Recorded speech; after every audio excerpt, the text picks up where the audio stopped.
मराठा आरक्षण मुद्दे पर चर्चा के लिए महाराष्ट्र सरकार एक दिन के लिए विशेष विधानसभा सत्र का आयोजन किया है। महाराष्ट्र सरकार ने मराठों के लिए शिक्षा और सरकारी नौकरियों में 10% कोटा की सिफारिश की है। इसके साथ ही महाराष्ट्र कैबिनेट ने पिछड़ा आयोग की रिपोर्ट को मंजूरी दे दी है। अब बिल को वोटिंग के लिए विधानसभा में पेश किया जाएगा। तो कैबिनेट की ओर से हरी झंडी मिल गई है।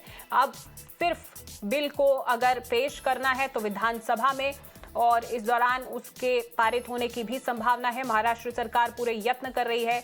और इसी बीच आपको बता दें 10% रिजर्वेशन दिया गया है एजुकेशन और गवर्नमेंट जॉब्स में, इसकी सिफारिश की गई है। कैबिनेट ने भी इसकी मंजूरी दे दी है। आपको बता दें कि अब बिल को वोटिंग के लिए विधानसभा में पेश किया जाएगा। लंबे अरसे से आपको बता दें मनोज जरांगे कई बार धरने पर बैठ चुके हैं, प्रदर्शन कर चुके हैं, हंगर स्ट्राइक पर बैठ चुके हैं और अब फिर से जालना में उनका चल रहा है हंगर स्ट्राइक। लेकिन इस बीच महाराष्ट्र कैबिनेट ने राज्य पिछड़ा वर्ग आयोग द्वारा जो रिपोर्ट पेश की गई थी उसको मंजूरी दे दी है, हरी झंडी दे दी गई है। शिक्षा और सरकारी नौकरियों में मराठों के लिए 10% आरक्षण कोटा की सिफारिश की गई है।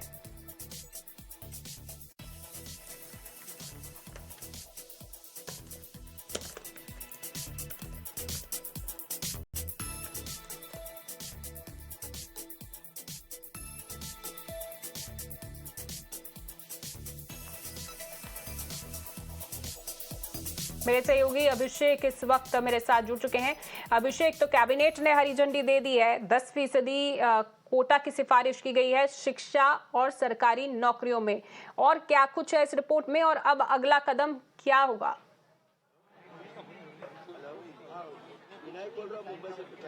जी, जाहिर तौर पर आज बड़ा ही दिन है, बहुत बड़ा दिन है। महाराष्ट्र सरकार ने विशेष अधिवेशन बुलाया गया है और विशेष अधिवेशन का यही एक मुद्दा है कि मराठाओं को किस तरीके से आरक्षण दिया जाए। वहीं अधिवेशन के पहले कैबिनेट मीटिंग हुई। कैबिनेट मीटिंग के अंदर जो स्टेट बैकवर्ड क्लास कमीशन की रिपोर्ट है वो रखी गई, जिसे मंजूरी दी गई और उसी रिपोर्ट में ये सिफारिश की गई है कि 10% रिजर्वेशन दिया जाए मराठाओं को, क्योंकि वो सोशली और एजुकेशनली बैकवर्ड है।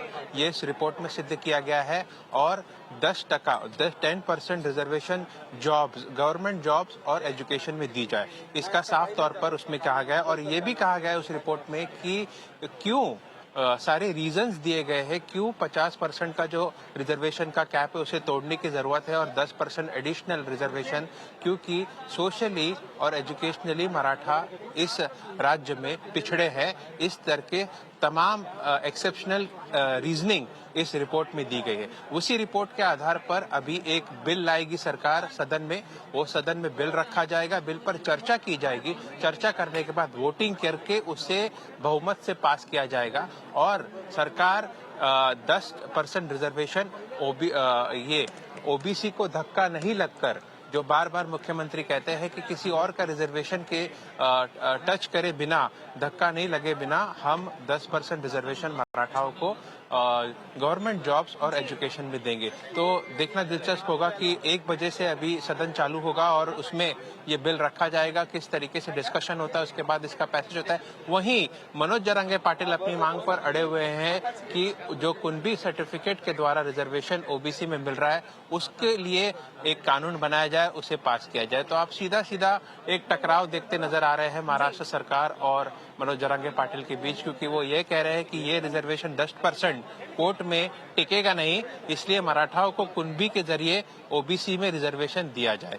अब सरकार इस कैसा रुख लेती है आने वाला समय बताएगा, लेकिन आज यह बिल लाकर 10% रिजर्वेशन मराठाओं को मिलेगा अलग से। असेंबली में ये पेश होगा, उसमें स्थिति स्पष्ट हो जाएगी कि आखिर सरकार का क्या रुख रहने वाला है आगे, और उसको देखकर अब मराठा नेता या जरांगे क्या कुछ कहते हैं, जो कि लगातार प्रदर्शन भी कर रहे हैं और अपनी मांग पर अड़े हुए हैं। बहुत बहुत शुक्रिया अभिषेक आपका इस तमाम जानकारी के लिए।